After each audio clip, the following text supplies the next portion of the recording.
106.3 FM.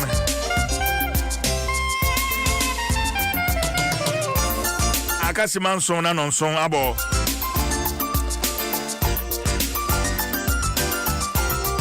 Yeah, the first big interview no at Breo Nafia no cheno. Yeah, the Bonkatana Poso the 12 social and so. And once down Vivo smartphones, stunning design, superior quality, Pan-African savings and loans. Bella Aqua Active, Duraplast, where Duraplast goes water flows. Latex Foam, your partner for life. Vodafone, the future is exciting. Ready? Nafi Agbeve Herbal Center, Wayar Sefi. Mukwedama, in the Bonkatana Posona Poshe de Bebreo.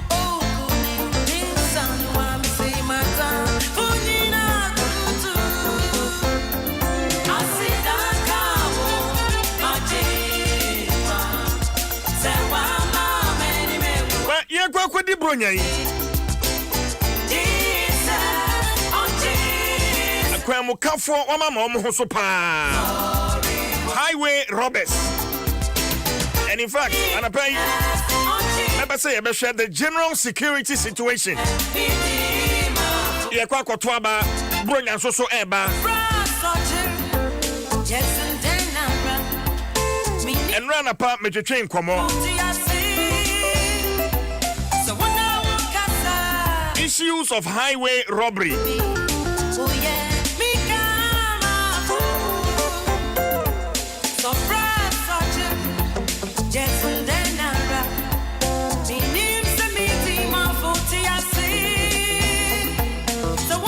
Amane hoso na yekan. In fact, Upper West region biaba kwa sa incident ekosopa ma menken kanwe asemwa esi Upper West region. See, yesterday by 4 p.m. armed robbers invaded the Vieri Vampare road and robbed innocent souls of various cash and belongings. This evening again, the robbery is executed again on same road and perhaps will continue forever. What a district called West or west of Wa. We are unsafe. We are threatened at gunpoint every day. Economic activities and trekking of citizens across communities and other districts have been badly affected and continue to grow worse every day. Please. Honorable DC, Honorable MP, parliamentary candidates seeking votes, the District Police Command, DISEC, and the Minister of Interior, please help. We beseech you. We plead for security over our lives and property. Now, many Patrick, Entretre, and Komo, Upper West. The cases of robberies are across one of the Abako, the Nani, Esamupa, Meneno, Entretre, and Komo. Patrick, what's the name? Hello. Hello, Patrick. Pachane. Ati saying Namena Jom Yahuya Namunswe. Yegusun kakra na near Ekoso Upper West region. Efa highway robberies akonfruenfo wamu kretu ejine da kwan ho. Uche se bakwa esi osi efre ho Vieri Vampere sane efre ho. Me pachane. In between Vampere ni ekuro na omo friend Vieri. Enye Vampere ankasa but the stretch between Vampere and Vieri. Bomani eden na uhuni Patrick. Yo. Me da sepa. Me pacho Saturday no. Ewia na me call meeting bi wo wa. Enti ye call meeting na me ka se mesa bakura. Akura na me feel how me call wa no na omo fe ho la setuli. Anti ohana me drew Vampere me twa Vampere mu kakra na me hu sina ko for two be gina car bia na park wo kwan na nchan dina me dia me fi say bia na car na sai enti me banana obi ma me signal from the bush enti o ma me signal see na me damani na me hu on pa ko no bush ana o pagya atuo no ekọ soro sei ana o ka kire me say ma me nkasa me movie me nkomanim enti o hana eba ma di mu say an robbers enti o hana ma preme ho na me ti motorbike so ana me movie motorbike no gently na me do on nchen na the other two people na no mo gina manim no ana me off the engine na me see enti me see ya no o mo ka ase me mfa me sika no ne bibia e wo me home mobile phones ne bibia emra nti me de me san hye me bottom ena me yi sika no ma hom ena afi omo ka se me mfa bag na na hye machi no na tablet Samsung tablet ena mobile phone ena me documents ne ID card nyina wom nti omo me de bag na ma hom nti me de bag na ma hom no ena m ka se me nko room na me nko pe ba binna nti na me ka se ya me nko anase some people ba me ju ho no me hu se na ne pe bebre gura mu ho aja enwura na mo se ko wura na ko pe ba bi da no yes uduru ho na nipa bebre gu ho nipa bebre gu ho nipa dodo obeye sen oh nipa ne dodo ne de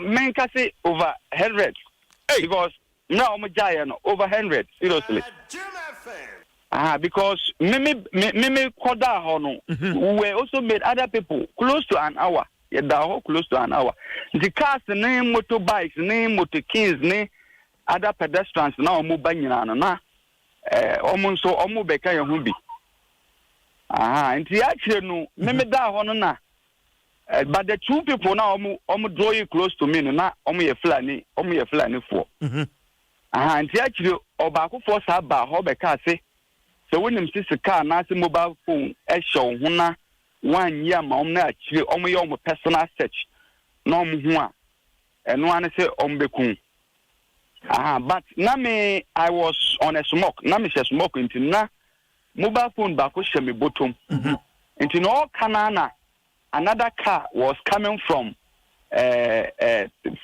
direction of Vieri into no almost rush out to get that car into no honana ye the hosana ye bompa ye say aja a police in here and I say so because we have sometimes a police for between but unfortunately that day no close to an hour na it was another motorbike rather no ono so twi motorbike na friwa nti no ba na mistake ya ade agi ye ne say no obako for there was another motorbike rather no ono person or 10 ohun no or 10 here but the way they position themselves no answer na obehu other two na omo ya robbery no na you have already bypassed the first man nti no wo dane wani ana ono so wa order was just move nti no ono ye se oditakashi ye so or tria from so akọ wa dane wa taking U-turn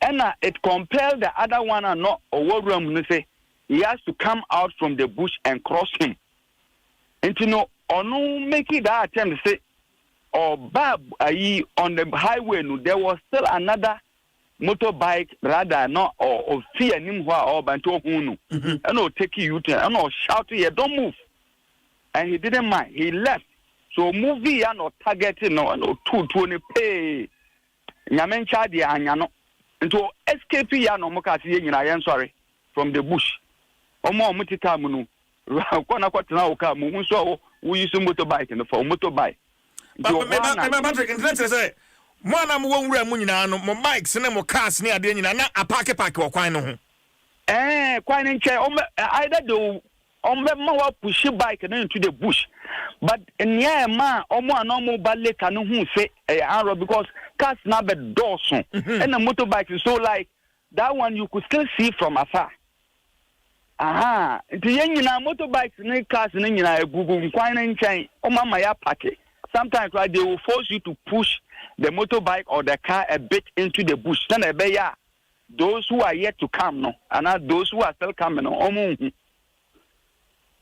Okay. To assume me meet.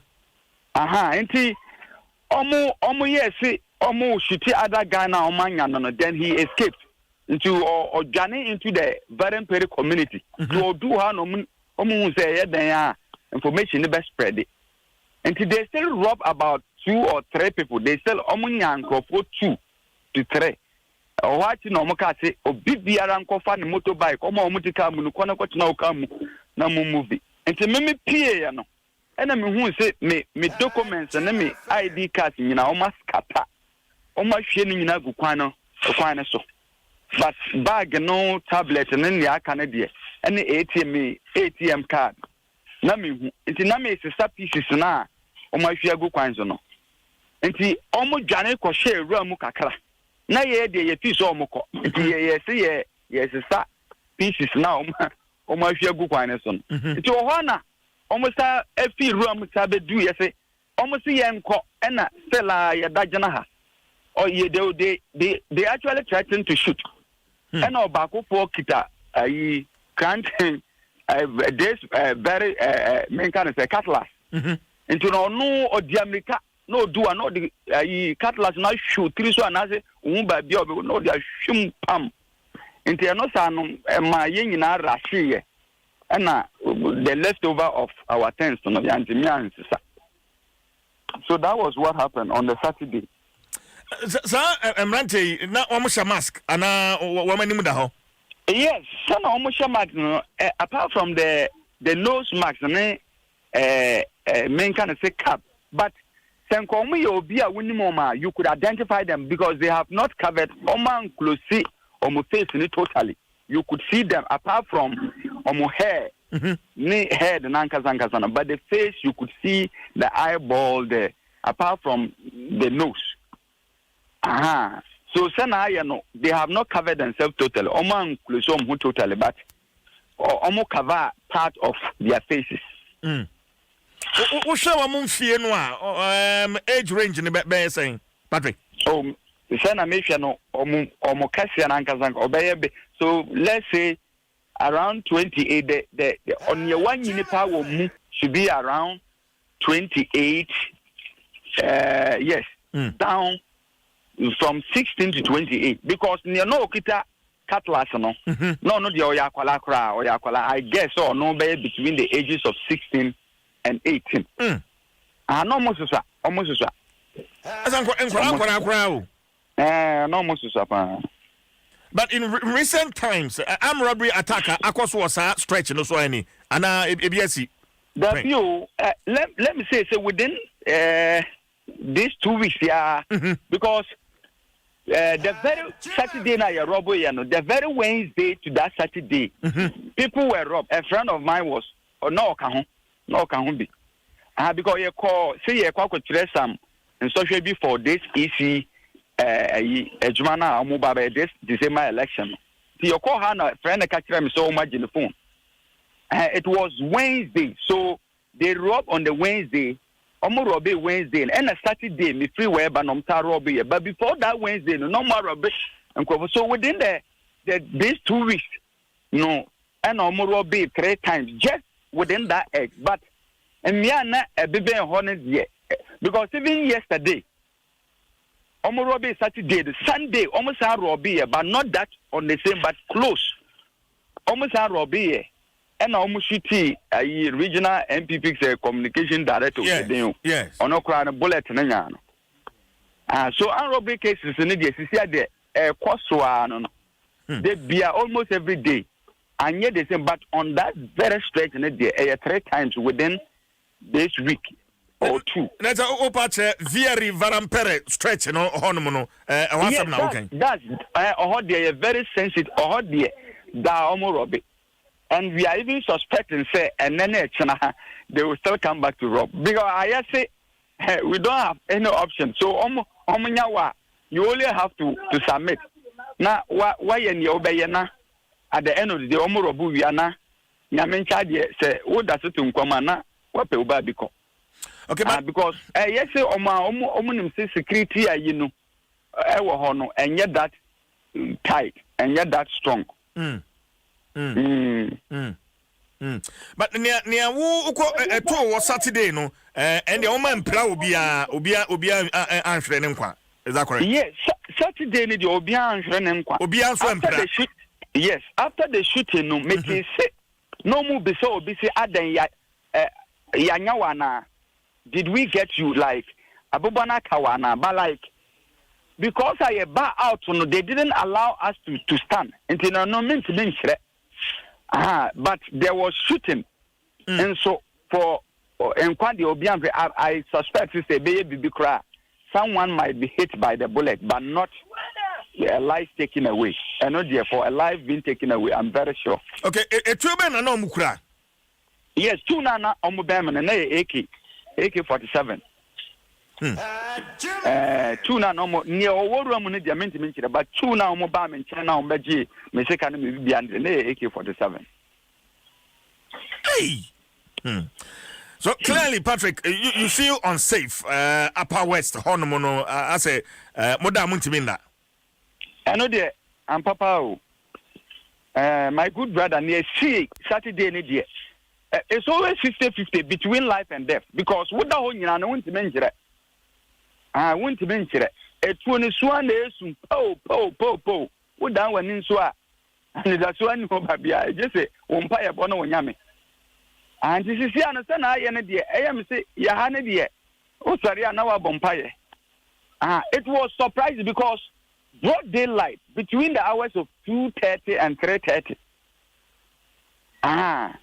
Na edubabi so ayesi other nearby communities no omonim nso omusro they can come anti omukasi yan kokora no na nkrofo no they were confused they didn't know where to run to no money baby a omonwa ne nkwahye nti omo nam hosa until we left so yen ne baby omo fire but seriously speaking it's terrifying sisi ano se mefa motor na se car crash me ko wa no me jina na ayemi bibi because they see Saturday ne dey na easy cry. Patrick jina soma me na mene Ura Peter Tobu or a parliamentary candidate Wild West on the ticket of the NDC. Me that Tobu to menka. Ni ameto nkaba. Bibi ambako de. Anduma kwa no mpomwe. Yegusun kakra issues are not the issues of highway robbery the general security situation and amana pay ya transfer we former police officer the current security situation Upper West over describing the saying it is terrifying. Meaning, word now you said that is the right noun that we can use. That's the right adjective that we can use to describe this particular situation. It's quite terrifying. Say, Sebio, as for Obi Asiana or the Ottawa or Jane home. Now, yes, I did 2 bedroom no con say 2 cities, 3 cities, 10 cities, Kakra, Boto, yes, I jack your mobile phone account. It is quite disheartening. It's quite disheartening. So sometimes maybe someone will say, your constitution is a governance system, will be better to dissect the district security councils. The district security council is responsible for the security situation of every district. And so, near Messisia, Ubi Sasa, and that's a year, Juma. Dissect no ever hall. You were DC or hall. You were police commander or hall. This council, Nankasa, does it function? Nipanintino Motiwana. I did in the BBC, and sometimes you see. Accessibility is a challenge and capacity is a challenge. Accessibility is a challenge because obeti say BBC or baby kwa obefa so adru okra obedru na bibi atwom. Capacity, the police they don't have the capacity to get to the place. They don't have the numbers. When you na never be a what is the power of the state doing? What is the state doing? Because say one tier enye bone what ati kan you see, BBC Nashiansi, it gets to a time the level of effrontery, it rises beyond imagination. And we are seizing which country are we in? This is not the Ghana. Somebody will say, no, we are police. I'm telling you about the fact that, and yes, we are police, the fact is that the system is not working. The system is not working. And we should rise above such pettiness. Now you're making sure that if you are a commander, now say robbery jurisdiction once, now I am surprised. Number 2, now I am surprised, I'll fire you. I am a kind of plane. Tell me more officer, even regional commander could say BBC within 2-3 times. Now IGB front us, hey, with the atomic so maintain it means that your intel is not working. I bet you not sound. I bet you sound. We should up and doing as a nation. Nipan kwa ena yaka wanse mi. What's in fact, what about accessibility as a challenge and capacity as another challenge? But in the whole security setup, the Ghana Police Service, information gathering and intelligence picking, a challenger. The system is not working. That is what I'm saying, because you can't have robbery repeating itself 3-4 times at the same point. To the point, say, about 2-3 years ago, this see police post be at that particular point, say, a higher robbery prone zone. So you see police post where the checkpoint be able to see all the time the police were, and they can really react or respond to situations beyond that particular jurisdiction. So see, Sadana Yakan was and now because I can already summit Yanamaraho. Or say Sadana see, I think the CCTV camera, Bob, on police, or say Sadana Mona Roberts no more use it. Or Mudu no pretty. Is that a dino heifer? Well, between Wa and very kind so. And it has been abandoned. Sometimes during one say this country we should get serious. What the Ghana for the purpose of security. It has never been used. It's just been abandoned. And we think that we can continue spending the nation's money like this, and we think about development. We can never have development without security. And then you come and say me, I want to know.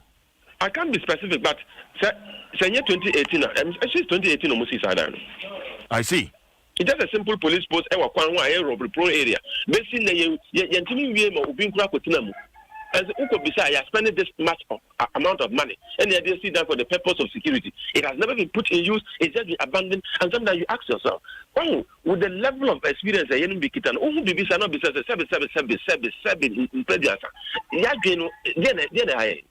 Nipa se kana wahye no ade nso enye adwuma enso ade no nyanti a na wo si down at this edasusi ye robin konfo wo sa area ho da na ete ho ye te ho ye hwe ukoka na obi akoka say no na o say o ye NDC ni oh bisa o ma ya last year robin what is the party color o mo kita tu no what is the party color. We cannot have the development without security. And some of us, we are very serious about the issue of security. So, security, I don't care about the colors of parties. Rato Bunti, Senka, one hour head of Daiseka and Rexeka. What would you advise? How would you deal with this issue? Number one, immediate and emergency dissect meeting. Number two, the police commander should brief us. What are you doing about these recurrent robberies in the district?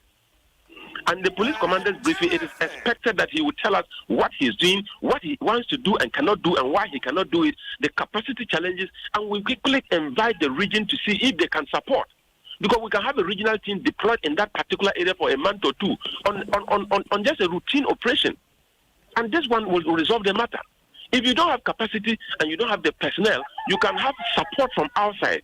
Well, that is why we talk about networking in security. It is not just about you, the commander, doing it, but it's about creating the impression that, yes, I have the capacity at this level, but I can't go beyond that. I need support. And the region is there to give you that support. You have to complain, and you have to analyze, and you have to project, and you have to invite the region to come in to support you. Let's assume the region brings you about 2-3 patrol teams into the district. Within a week, you will not hear all these things. What are we doing? Is it a difficult thing to do? I can understand. Clearly, Ratobu, you live in fear yourself as a politician now and as a parliamentary candidate. I live in absolute fear, but I'm very courageous because I know that very soon the table will turn and the security of this country will be put in better hands.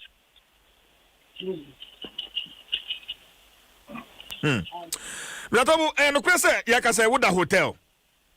Because Usro into Oda Hotel. The point is that as a parliamentary candidate with my stature, I think that sometimes people want to know where I sleep. Nobody has ever known. You see my car in front of a hotel, they say he's there. You go and look for me, and they say they have not seen me for the past 1 week. So it's quite interesting. People just want to know where I sleep. Whether I sleep in my house, which I have built myself, or I sleep in a friend's room, or I go on campaign and sleep in the village, I think that is not a matter for discussion. Rather, Mameno Asinian Fencia. Wish you well. Peter Tobu is the parliamentary candidate, Wa West. Patrick. Yes, sir. Mamena was in fancy. Why? Yeah, that's an answer. Mamena was in fancy. Yeah.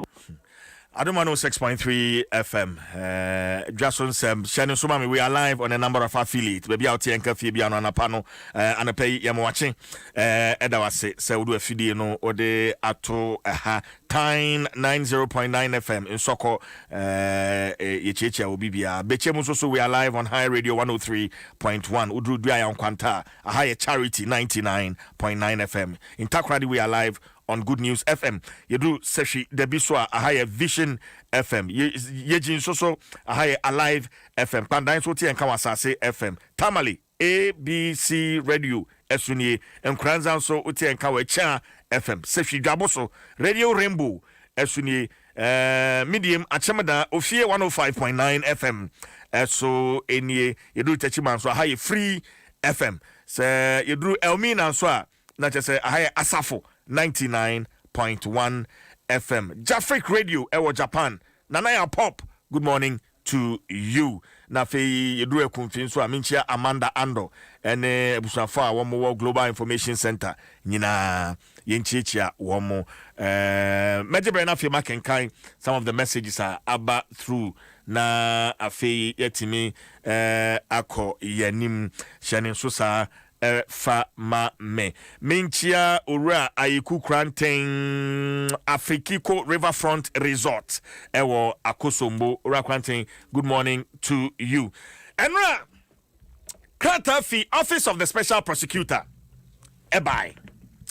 Na it's in response to Mapenina da Mahama and Semwa Wakai na Brepem Meje Mrena Fi Makenkai Sakrata no ede amount. Meji mrena fi makenkan sakrata no ede amount. But come through with your messages 0556748029 0556748029 na faudini bebe ade message ni free no faka ho na fabra na yenjibre yenkenkan emfa emma. Well, mami enhwe se metimi and the Upper West Regional Police PRO Inspector Gideon Ohene Boateng Meneno Atwetwe Enkoma. All correct, sir. Yes, sir. I want to hear you. But Mugu Adwuma so Upper West. You go to den. But it looks like now saying robbery attacks near there no aye adosun dodo ewo entemo. Oneme nya adwene sa. Inspector. Me no nya adwene sa. Because omo can say robbery attack no. We are saying they will come for free escort because your patrols day and night. Yes, sir. What coming now? Inspector Boateng. Yes, please. Yeah, you shouldn't come home, meet you. And the of course come as the now. I said the na nkofo kan is here na meet you. And final commissioner because the case of one for free escort. Commander said come for free escort. You couldn't believe that. Every man, yeah, attacking campaign manager. Well, actually now he has not reported again. He said no, has not reported there. Yesterday, the regional police commander himself visited him at the place in his house. Now, in the hospital where he's supposed to have been, or say you are admitting him. You call on OPD Hornman, so discharge him. So, commander sent men to go around and find out where he stays, and then we will make sure that whether his life is secured or what. And he didn't report. And we are tracing him to meet him at where he even staying. I will get him up. The security is right here. I know what said the former retired police officer and making some comments. You're going to say the security here, and he knows where your deed will be a Kokugu. So, as a former police officer, retired police officer, if you know that there are some people have cut weapons somewhere, and you won't come and inform the regional command. Hey, then I'm even afraid because if he's there, if he's there in the region, and he knows that police patrols there, police patrol there at all times. And he's saying that the building has been abandoned. Meanwhile, every day they go on patrol there, police patrol there, because you see, we need to get where the station officer will stay, where the personnel will also stay, and then if the place is secure, they will also be there, and then make sure we will be patrol there both day and night. We are there. So if you say that place has been abandoned and criminals are keeping their weapons there, why, as a former police officer or retired police officer, as a parliamentarian to be, and you won't inform the regional police commander? Meanwhile, if he is traveling and he entertains here, he comes here for free escort, and we have earmarked for everybody, every soul. So as somebody who thinks your life is in danger and you come for escort and you not come, and something as this okay, and you are blaming the police. Meanwhile, the commander has said that come for free escort. Maybe escort no but the building no ye ka ho asem ora Peter Tobu e ka ho asem se akere me se assembly no kwa na si senka ye fix CCTV cameras wo kwan no so na fe ye de monitoring center no e de abasa dining side no has been abandoned. Emma se a etuo akrofo no wo mu keep wo mu etuo ewum twamfoni chen side dining se a state ben e wo mu. It's better. No one has a panic as I want to know about regional commander, man. Yes, sir. I confront the Togu, but they say that place has been abandoned. And he was even saying, sir, also my CCTV and cameras on him. And if the CCTV cameras have not been set over there, or I have not been fixed over there, what does he want us to do again? Then why wouldn't it be done? In fact, what is the current state of that building? Police you will patrol there, and policemen stay in that particular house. The winner child see but if he's talking about another building there, he's supposed to come and inform the regional police commander so that he takes steps and make sure that security is being tied over there, because the only two go on one. Now on parliamentarian to be MP to be now what we say will be the two good baby, and you will inform the police command to take swift actions on that. Are we helping ourselves? We have to help the police for police also to help them. In by 2 weeks, near SC Varam Pere, Quine so, NFA, MPP, communication director, in so ADA, plus 1 or 2 others. And also, Namijadi Bissau, the current security situation as a Yajamusam, but who won't to Musa? Because because security is tight. We are saying they should come for free escort. The free escort no man. Okay. So we are patrolling day and night. Is that sir? Sir, come for free escort. What's the plan for that escort? For which category of people are we talking about? Is better. Every person who thinks that his life is in danger, or every person who thinks that he has much money and that he's going to deliver, and people may cross him and then rob him, and then we have earmarked for every distance to and fro within the region commercial vehicles. So if you are someone that you feel that where you are going, like the MVP man, up to now he has not reported the case. The manager he hasn't reported. I don't know where, and I don't know who reported. But as of yesterday, Commander went to the hospital. He was treated and discharged 3 days ago. The time he went to the hospital, he was treated and discharged at the OPD, and we cross-checked, and we are even chasing him to come and report the case so that he tells us what's transpired. Then we take measures across board. Maybe, do you have the men? Maybe because everyone said nay, nipa beye 100. Now on per escort. Me de misika bi kwa ha, me so me ko ekoye campaign to bi wa ha, me so me tu kwa ha. That's why me 100 ah. Mo benya men, am o ma escort wo. Saying that goes in account that or soon ni be it or the son of plan ho. Enti we kwa baba so be na security be small course no nipa ko no be ko asunjo na zamba asunjo mu dia ye be so. The commander has said that, and we are on our different feet. When we can do that, I see. But I know what's in your friends here.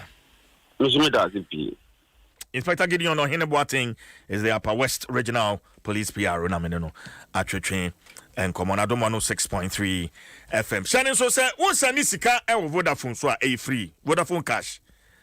Yente peswa kra.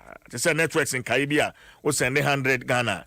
Yete 1 CD, 200 Ghana, 2 CDs. 150 Ghana, 1 CD, 50 pesos. Vodafone cash is so there a free. Enti dial star 110 hash na send it sika dudu bia o pe kra a free ento Vodafone. The future is exciting. Ready? UMB and Emma Abayajuma force akwenye. So we Abayajuma ni baketia efa controller and accountant general department. Mechre within our payroll swa 150,000 Ghana cedis. Eye besia UMB e de amount now so dey twa ho in less than 48 hours. Na sasikano I hate to account. Na yama 48 months with the twa kakra interest rate da ho no so e eye boko. And Anyadia yeje bibia de esi awowa no collateral. Enti shene so sa emame we asem da aba ediama aban adwumayefo. Bora UMB branch BM Fagana Hayewo 36 branches across the country. Enti shene so na also so kwajo chefa fie no a IBB o ho no betimi asesa o ka no a edada no 150,000 Ghana cedis kane 1.5 billion. And one semna and a pay make an sanwa udi edi agro no. Eti u asem bisebia na pinch them be afraid 0302633988 0302633988 and I toll free 0800 100 880. WhatsApp on so utimini yedi nkita ho ewo ho number near 0266 020 400 0266 020 400 channel so sense share kakra ewo ho. UMB, we value you more. Okay. See, come on. I want to know. A radiatum. Oh, we are mobile. The Namiasi. See, and then so a ye. The Namiasi. So way. What's a way pa? And when you're Kenya, the Namiasi. The Namiasi. Nakoponde wa yebi. Okay. See, Nyame wonye bianke nie. Ye kodane enim se be sori o. Enso na dom ne ho moburu nti anopai wa me ya sori.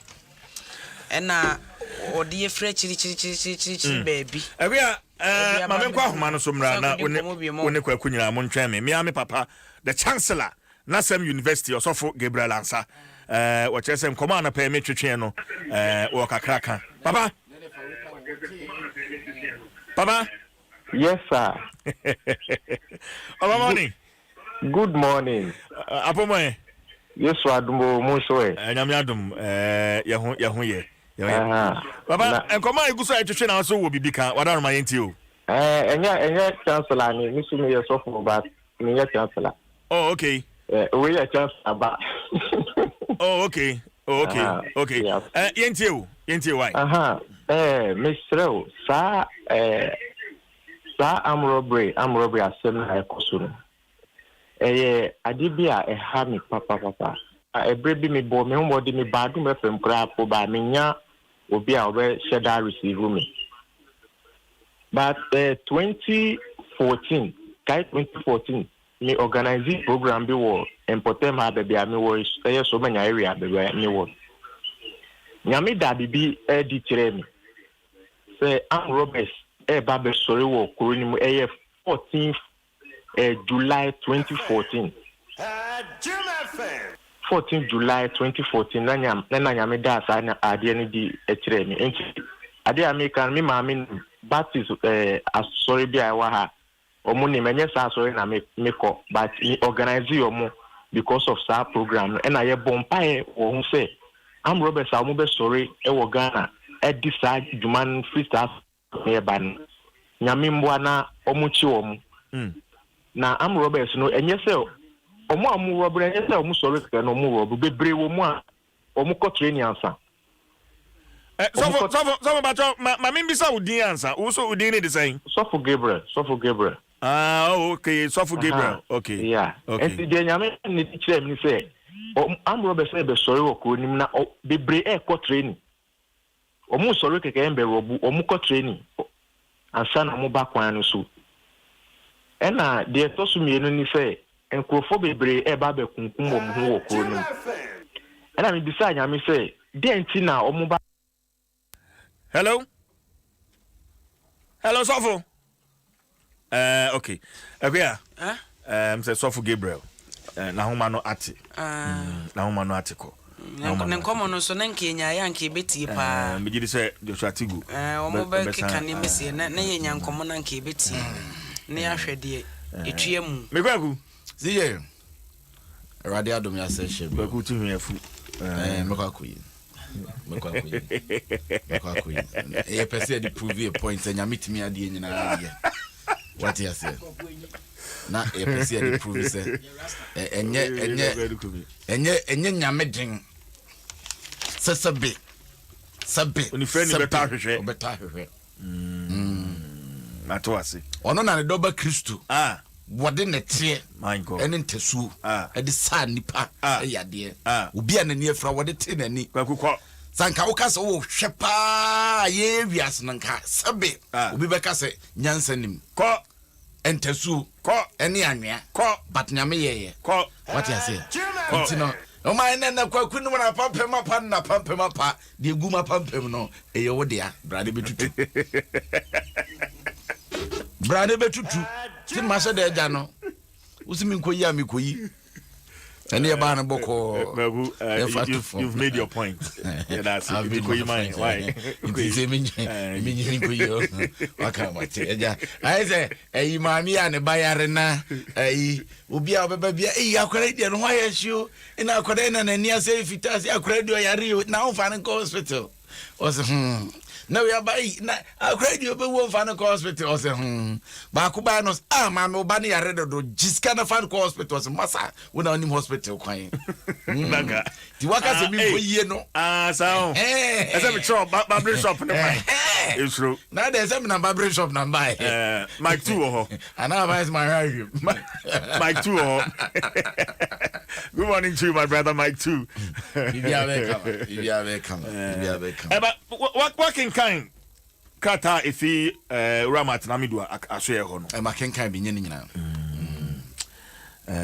minya beye 2 minutes bia kamede kenkan na yehunu nia ewomu there's a paragraph in fact kata no wa kata no say ebro aduasa ewa my heading is say your excellency the wise and the brave former Your Excellency, the wise and the brave former President John Dramani Mahama volunteer a statement on caution in the Airbus SE affair. On 2nd November 2020, I issued a press release in the name of this office, announcing to the public the completion of the 64-page report by the office titled Report on Analysis of Corruption and Anti-Corruption Risk Assessment of the Processes Leading Up to the request for approval of the transaction between the transaction agreement and tax exemptions granted by Parliament thereunder in relation to the gold royalties monetization transaction under the Minerals Income Investment Fund Act 2018, Act 978, and other related matters thereto. In view of the fact that I was making an assessment report on Ejapa and other related matters thereto, I found it necessary to make observations on other matters related thereto on which discrete analysis of the risk of corruption and anti-corruption assessment had been undertaken, leading to investigations to demonstrate the essence of anti-corruption assessment. The evidence gathered in the case of the Republic versus Samuel Adam Mahama and others point to one and only one person as government official one. His Excellency former President John Dramani Mahama, the former Vice President of Ghana, is the elected government official one. In terms of holiday, wapem wa can pain. Say wasi sudia. I can't pain. Na ekwa anymore baby a true challenge, you know. Mamenkanho. I say, Your Excellency, the wise and the brave former President John Dramani Mahama, if you really assert that there is no piece of evidence showing that you are elected government official one, why do you not simply voluntarily come to be cautioned, be interrogated, and confronted with evidence against you as elected government official one? Kwaku, nese the opinion matiami do the opeso Kenyan and so man penny that one family also. So you so trimu fire, so trimu fire. Eja ye bodue nyaw ye paya fase ya prawada entini so ni saponi ugiri so trimu fanya Ghana fo nyina ehwe fa be woso na asem na asem nko but me how kakra ne sa back and forth e koso Urama Tinami do former president in term we gina baby no ato na we so atwere epistles no so ato amane na we so akogina baby na wato se ensem bi wo hono a e se yehu a eni manim ya misusu se o ma yehu.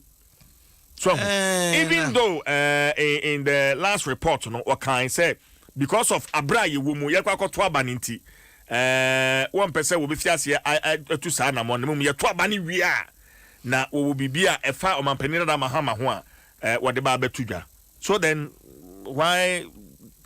I mean, San Troy, pistols, and we all the abbey on Penina Mahama, baby, or no so reply.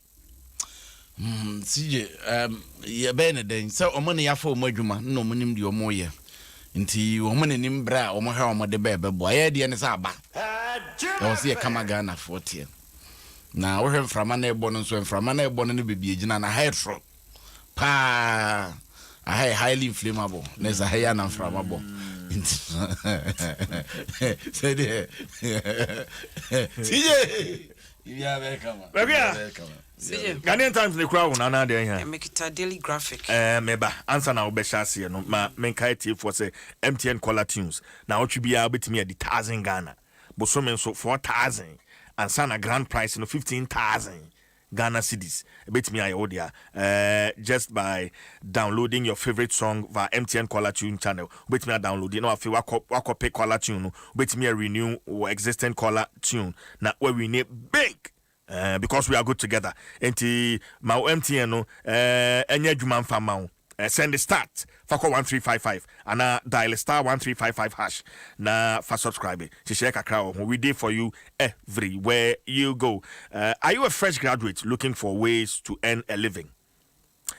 Absa ready to work virtual sessions no for S baby o na me aduma yawada and afi fiada 12th and 13th of November 2020 Etibra and get the experience meet and perform to engage you on entrepreneurship and people skills. Remember it's Thursday and Friday a Zoom Facebook page na Zoom live na also so be suya bibri. It's time to get ready to work.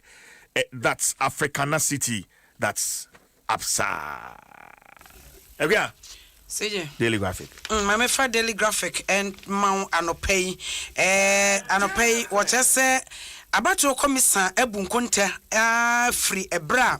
Ye free or make a memkebi a memoir say 1992 at the Ababa Pim 2016. About Dwyer tour and a name Nenkonta no Buabu at the afar rejected ballots. Na rejected ballots no say you can't say ballot be a rejected and actually say nipa na wo kwa akoto aba no bibi esese oye no wantumi anye ama na ba no ye kai a enye yi ye de framu a anase kwose box no mkro enye ye no na chese anye ye mama mpepa foforo saa no eno no eno o chese afi bia ye beto aba bia no eno ekosoro na ekosoro a eye ohaw pa de ma oman no efrise ya ye nkyerɛkyerɛ ya ye bepem sabrin rejected ballot no gua na gusu a ekosoro wase na anu ye kurai efri 1992 a ye fra ase ka bima menka bia ye pepia gu mu a 1992 de wase ye kokra de na chen ma rejected ballot a epie ye no ene ye 149,813 ɛyɛ 1992 deɛ no ɛna esi wabubu nkontan di mu a ɛde ba 96 deɛ 111,108 ɛno ɛdeɛ no 2000 deɛ 119,372 ɛno so ɛbɛhwe hɔ ɛna 188,123 2004 ɛna wabu nkontan no ade ba no wɔka sɛ afi deɛ yɛne yɛkɔto aba no ɛnkyɛkyerɛ ahodoɔ a yɛde ma no nyinaa yɛnhwɛ sɛ yɛbɛtumi atie na so pɛm sɛ bɛyɛ ankafi yɛbɛtumi ate saa rejected ballot no ɛso no ɔse ɛno no ɛyɛ adeɛ hadwene papapapa ɛwɔ me abatoɔ mu na kyerɛ sɛ daily graphic ɛsɛm a ɔde nam ebi no afei nso so yɛba kratafo ɛtɔ so edu nsia wɔkyerɛ sɛ afi yɛyɛ afi a yɛde to abɛn kan kwanhyia a esi paa wɔ memu no ɛnyɛ sɛm ketewa no nso National Road Safety Authority for ebu ho nkonta wɔn mo nkonta a wɔn de baayɛ no ɛneɛ dwiri paa na wɔn ɛkyerɛ sɛ yɛba bɛto wɔse afi bi a yɛbɛto aba no kan kwanhyia ɛkɔ soro paa na wɔse efiri afi yɛn fiti asea de bɛpem September mu no kan kwanhyia si yɛ 10,535 emu no ɛyɛ enipa 10,933 ɛna kyerɛ sɛ kan kwanhyia esi yɛ no ɛyɛ 10,933 ɛna enipa emu wɔn prepra wɔn no ɛdɔɔso paa na wɔn hwere wɔn kwan so ɛwɔ mu ɛyɛ 1,828 efiri afi January ɛde bɛpem September mu deɛ baayɛ no ya kyerɛ sɛ efiri October mu deɛ bakra deɛ yɛnya mfa nka ho ne no ɛna National Road Safety Authority pemnim paa wɔda no yɛ maame May obiri yɛ boa ɛde ato dwa sɛ aka nefo mako aduonu nson na ye kwa kwoto aba ne yem ye ni na ho hyenkafo ma omani na ho na fei passenger fo nso so enya kasa tenten na enyina ye ntumi enko na kan kwansia no eso ente na afen nso so oba mane wo se bambo dwumayefo ya wo mu wo memu no wo mo yesra da roma COVID-19 safety protocols no mo hwe sebe yo mbetimi ama amanfo ediso sebe ya eno nso so no wo man sede yare ne ma ne musu ekro no yebetumi atena ba fom kra anopay daily graphic ensema wode nam bi ena maboso yemfa Ghanaian Times the obokrata fanto aso Ghanaian Times ne nei wode aba montre se aban ka wode contractor fo no we 800 million Ghana cedis get fund wo manfo musisi adan edema get fund fo ne ko wi ase aban tua ye ka aban tua ye ka se dia aban atua amekura wu adwa hwete na wo anso a wode aba batu dwa se Ghana Health Service se dia COVID-19 omo ye sample collection centers e wo mema fa na nyina da eni ntine se koba se bia wo se to da bia obitimi kwa resabia so me be coronavirus COVID-19 test enom ne ade se dia collection centers no mema fa na nyina ho ne ye beboaboa no ne de akoba bia be hwemu no contemporary ne hu ni parodo mu obie na ja se be quarantine wo ma ya quarantine wo na ya de na nkwankwaje nsem Ghanaian Times obokrata ise bi ka we hu wode aba na krata fa to so miensa na wode aba betu dwa obaka ya opanyin opuni ne sense ma ba ya kane koko board panyin pa we Agriculture Ghana Limited 2015 ema asem ni kopie mu okọ ne nipa meba anapay Augustine boa the story mo ye police for na omo akonfronfo no ekwa emreto asemo omo ese we sefwi himfampo sefwi abrabra o se so de boa no na timbo mo kwa no mze friend swing o se den see DCOP NS Akresi Mensa Deputy Regional Commander Western North meneno entwetwe enkomo okoresa. Hello DCOP. Hello, thank you, good morning. Apomba kwade. Hello. Nyamadu yanwe. Ya de nyamiase. Bacho tell me forest no a mo ne akromfo amfo mo exchange fire amutimidi wo mo so no forest ni din ni bio padaroma. Bacho e friend Abrabra forest. Abrabra. Eno wa hefa boten. Abrabra no eben sui. Ewo ben serious. Western North Regional Capital. Okay. Wadama boye mu kakra ba brebe na mo pick information muduru ho poni mu ho mo ne akonfo amfo intem ekosen DCOP.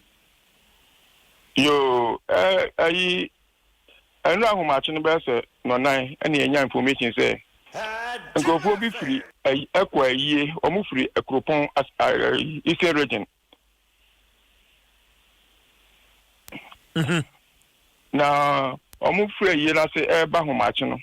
Bedru between Abra Branning Kunya, Nina was a fee, Nian Kunya and Ran Kunya. The Quamormuna, a control for Betaki woman. A prayer mutu to buy a prayer back or money in the intelligence in I got that Yanti Arm Robbery Squad, and I call a honor. They call Yamin Ukraine a month one or also a boy catch they say, and Crophonia robbery Niviano, or Mojana Quacoshe, a Brabra Forest. And the police for reinforcement and I know call say a quacker home. Na that's woman. The police would do a rapid and Crophonia or Mutu, a good police for us. Yamada Roma, it will be and go be anti.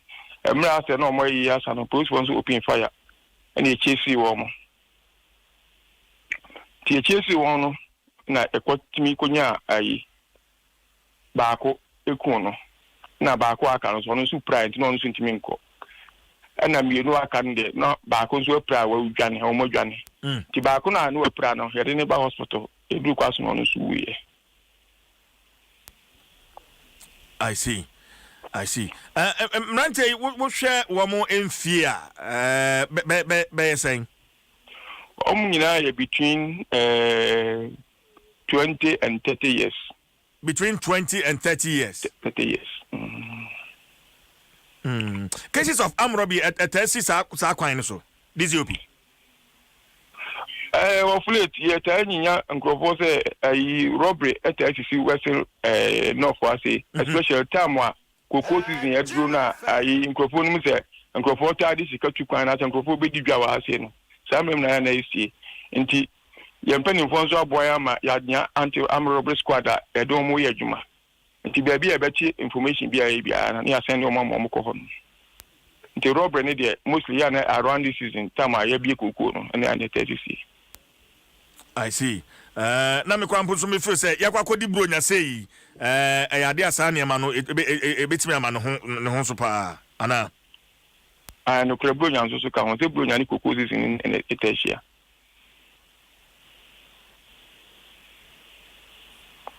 Okay. Say akobani say am yidi say moya praise for ya football bo hon ma mode emma kokko akuafo ne kokko akrachefo a wo mo sa entem ho sabri. This UP. Yeah, I know much here. Deals no pieces no. You can do that is pieces in a patient collection no. Omo na na kwaji skadi betu angrofone ka na afi so akuafo so awakare no kuku ne omo motono nyina itu omofo ene omo ye meeting aka che omo say udi skabi kura ana say udi skabato ho no ayade e hu tizezi ene mobile money ne e switch ni da ka ho abani ntino mo obi amfa scan to no ho ne mpo kura no so mko yi ska kura na omo betu aka omo nsiki police assistance the by police be bo omo ni agade omo escort to omo to and flow omusi nurse dey answer yebobo money na yes say dey be ya sa unfortunately ne zo kwani adono fu no abra na say di obi ono pese e bia wanya na adwen say obi tu esika no akate am robbers abeta attack me nti e no makasa ansem na edi hu djuma na aya wa mudi so aya momra mesiki protection and assistance e bia mokwa koyi sika bia na ska wo ho a momra na praise for yembo ho ban sanche che no wa mudi so ebinum ediso ebinum so eni so na yentimi nkyere the entire omo mpese omo bedisi ono omo ni so. I see. This is my na wase ne offense here. Yo mention da masipi na offense ya momma we central for ya momma ya na momma information say the be ya if say information nya ya anka go omo form we di no mako. Yes ya da masipi. Momoni adwuma ma ya de papa this UP. This UP Ernest Akresi Mensa Deputy Regional Commander Western North Ghana Police Service amene no twetwe enkomo no megwaku CJ intino akuafo no ene kokko akrachefo no momom ho kwan na police fo no momom ho ban said ye be ya betimi abo ama bibia timi akoye na ansa na meka opanyiro puni wo be kai ne court asem bi e bad da no witness a wo no ba court no witness ne certificate o mu raise ya o de contract na ma no so fa fertilizer na mbra na certificate ni fake witness na do no so de abetum no etiene de obokrata Ghanaian Times nsem bi ka we ho wonsaka bia obetimi akenkan bi e de afri ho nti yes so the Pastor Mario was happy birthday nkoma ne wofase Grace Brempon nti Pastor Mario na wose yema Grace Brempon happy birthday emano nti eno ano no yekọ obinum yakwa dukumi na na kuya champoma safu adu na dida bon krata no na